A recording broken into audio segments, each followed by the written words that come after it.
بسم اللہ الرحمن الرحیم۔ السلام علیکم طلباء و طالبات، امید ہے آپ سب خیریت سے ہوں گے۔ آج ہم شامل نصاب نظم اٹھو اہل وطن کے دوست بنو کے بند نمبر 5 اور 6 کی تشریح کریں گے۔ چلیے تشریح کی طرف بڑھتے ہیں۔ بند نمبر 5 ہے: جاگنے والوں غافلوں کو جگاؤ، تیرنے والوں ڈوبتوں کو تیراؤ، تم اگر ہاتھ پاؤں رکھتے ہو لنگڑے لولوں کو کچھ سہارا دو۔ حوالے متن لکھتے ہیں ہم سب سے پہلے، جس میں شاعر کا نام مولانا الطاف حسین حالی، پھر نظم کا عنوان اٹھو اہل وطن کے دوست بنو۔ مشکل الفاظ کے معنی میں لنگڑے لولے ہاتھ پاؤں سے محروم افراد کو کہا جاتا ہے، غافل بے خبر یا لا علم کو کہتے ہیں۔ تشریح دیکھیے، اس بند میں شاعر ملک کے اہل علم لوگوں سے مخاطب ہو کر فرماتے ہیں کہ اگر تم علم کی دولت سے مالا مال ہو اور دنیا کے حالات سے باخبر ہو تو اپنے ہم وطن ان پڑھ بھائیوں کو علم کی روشنی سے منور کرو، دنیا میں ترقی کے راستے بتاؤ۔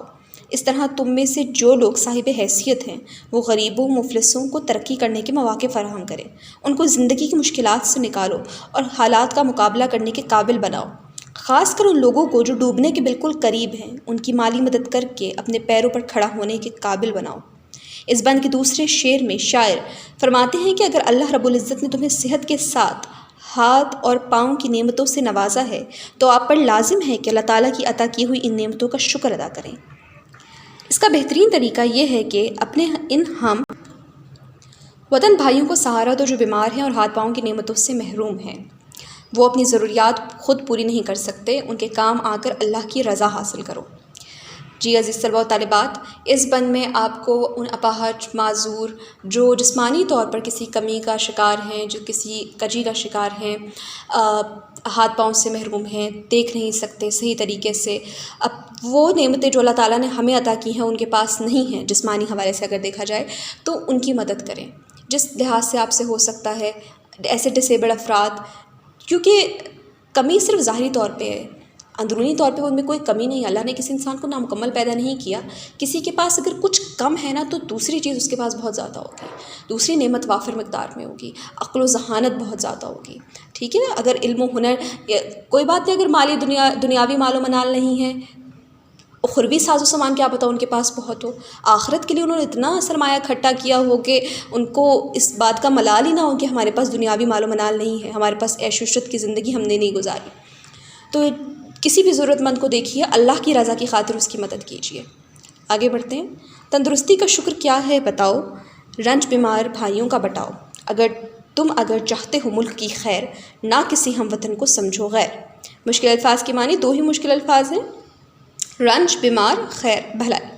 چلیے تشریح دیکھتے ہیں۔ اس بند میں مولانا حالی اپنے وطن کے توانا اور صحت مند لوگوں سے فرماتے ہیں کہ اگر اللہ رب العزت نے تمہیں توانا اور صحت مند بنایا ہے تو اس صحت اور تندرستی سے خود ہی فائدہ نہ اٹھاؤ، بلکہ اس کا بہترین طریقہ یہ ہے کہ اس سے دوسروں کو بھی فیضیاب کرو۔ اپنے ان ہم وطن بھائیوں سے ہمدردی کا اظہار کرو جو بیمار ہیں، کوئی کام نہیں کر سکتے، ان کے مالی مسائل، صحت کے مسائل اور علاج معالجے میں مدد کرو، ان کی عادت کے لیے باقاعدگی سے جاؤ اور ان کی دل جوئی کرو۔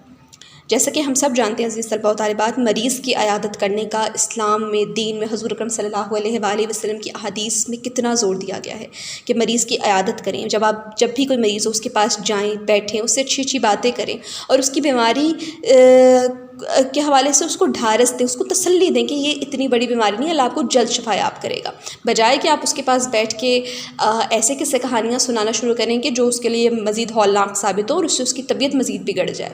ایسا نہیں ہونا چاہیے۔ آگے دیکھیں۔